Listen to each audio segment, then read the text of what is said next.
Lalu ada pesan yang saya hapus supaya istri saya nggak tahu. By the way, ini yang shoot istri saya. Hari ini saya baru kena tipu. Jadi, ada nomor baru yang pagi-pagi chatting sama saya dan dia ngaku-ngaku kalau klien saya. Chattingnya seperti ini. Halo Ko, gimana kabarnya Ko? Sepupu aku ada yang mau foto wedding Ko. Lalu dia share kontak sepupunya. Setelah itu dia tanya, gimana kabarnya Ko? Oh ya, baik. Lalu saya tanya, kabar kamu gimana? Kamu ganti nomor ya? Nah dia bales, puji Tuhan Ko, baik Ko. Oh iya Ko, nomor yang lama itu dipakai sama suami aku. Ko, bentar lagi mungkin sepupu aku kontak sama Koko ya.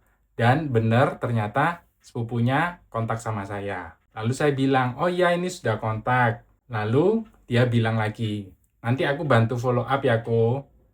Ko, besok sekiranya ada waktu, datang ya Ko ke acara namain anak aku. Jujur saya baru pertama kali dengar nama acara namain anak aku. Karena setahu saya, anak yang dalam kandungan itu pasti kita sebagai parents-nya sudah siapin nama buat dia. Nah ini kok ada acara namain anak aku. Lalu dia share juga foto babynya. Lalu dia bilang, doain ya Ko supaya acaranya lancar. Puji Tuhan, baby girl Ko. Lalu saya tanya, lahiran di Surabaya ya?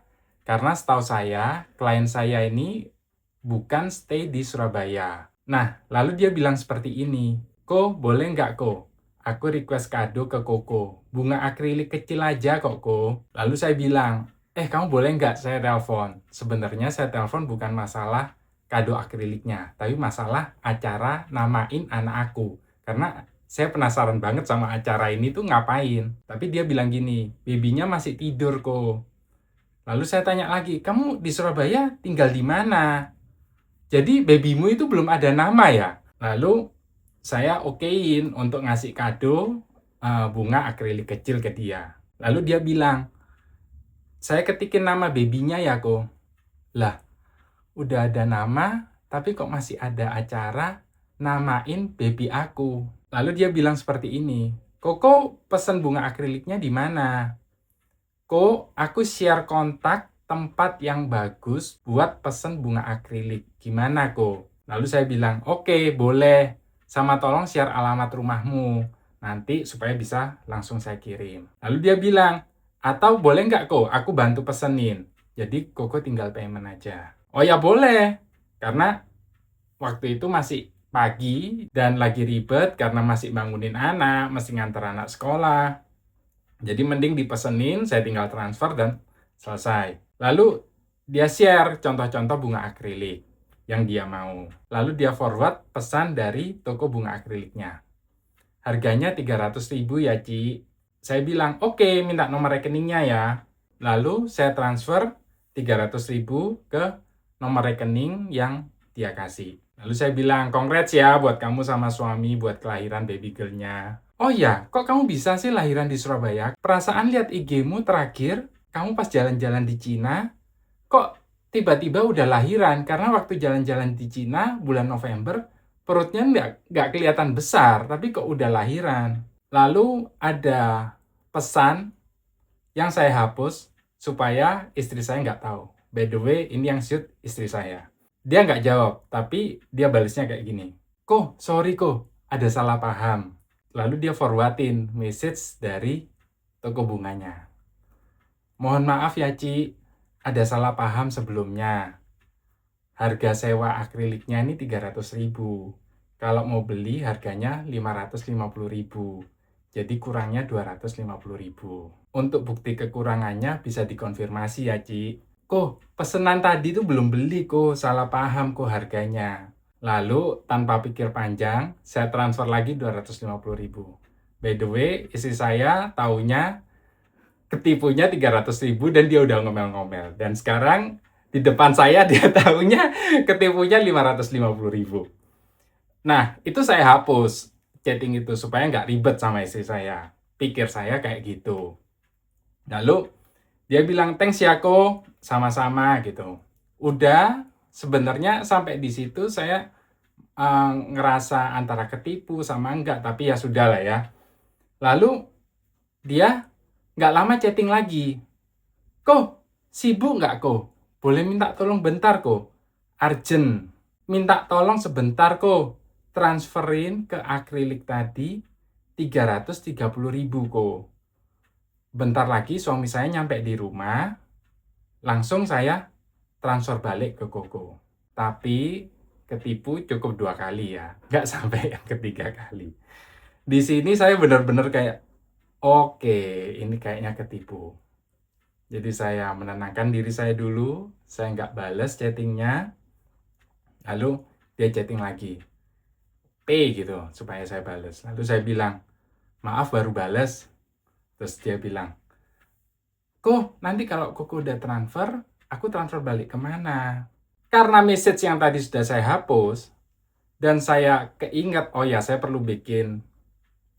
bikinkan ini reels, supaya teman-teman yang kerja jasa, yang dekat sama klien, tidak mengalami hal yang sama kayak saya. Jadi saya minta tolong di-capturein message-nya ke dia.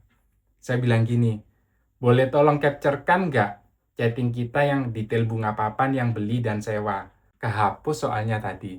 Lalu dia bilang, maksudnya kok kehapus yang gimana? Lalu dia bilang, kok nanti uangnya tak balikin kemana, minta nomor rekeningnya.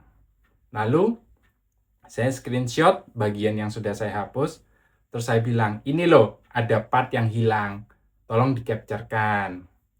Lalu dia tanya lagi, oh iya kok, yang 330.000 sudah Koko transfer ya? Sudah. Buktinya kok, dia bilang gitu. Terus saya bilang lagi, minta tolong capture-kan. Saya lo sudah kirim bukti transfer 2 kali, masa saya minta tolong capture-kan aja, kamu nggak kasih, tolong bantulah. Ya kok. Lalu dia kirim. Terus dia bilang gini, buat apa sih kok by the way? Buat laporan ke istri, pengeluarannya. Supaya tahu buat apa aja. Tadi kehapus soalnya. Bukti yang ini kok dia kirim. Akhirnya bukti chattingnya lengkap karena sudah dibantu kirim sama dia. Lalu saya kirim ke dia. Ini bukti transfernya, maaf baru transfer. Terus dia bilang gini, ini edit ya kok ya? Ya kan kok? Lalu saya senyumin aja. Lalu saya bilang, Anda jago ya nipunya. Kok bisa kepikiran nipu kayak gini? Kreatif tapi. Lalu nggak lupa saya doain dia. Tuhan Yesus memberkati ya. Semoga kerjaannya yang halal semakin Tuhan berkati. Jadi Anda berhenti nipu. Lalu dia balas, murah rezeki ya kok, lancar terus kok. Amin. Lalu saya jawab, amin, terima kasih. Mau nanya, tapi kok bisa ya kamu kepikiran kayak gini? Kreatif loh. Karena penipuan model gini nih baru menurut saya. Iya kok faktor keadaan katanya. Ini kontak infonya dia. Fotonya pakai foto berdua. Lalu di bawahnya juga ada nama suaminya. Lalu ini kontak sepupunya. Nah, setelah itu saya cari di get kontak 2 nomor ini. Yang nomor klien saya masih belum terdaftar, tapi kalau nomornya Anissa ini sudah terdaftar sebagai penipu ngaku orang lain. Dari cerita saya ini, semoga teman-teman tidak ada yang tertipu seperti saya. Mungkin kita kalau kerja jasa dekat sama klien. Belajar dari ini, jadi orang jangan sungkanan, harus berani menolak, yang dingin dulu baru ambil keputusan. Dan buat yang sudah tertipu, diberkati saja penipunya daripada uangnya jadi nggak berkat buat mereka. Kasihan juga mereka. Dan Yesus memberkati.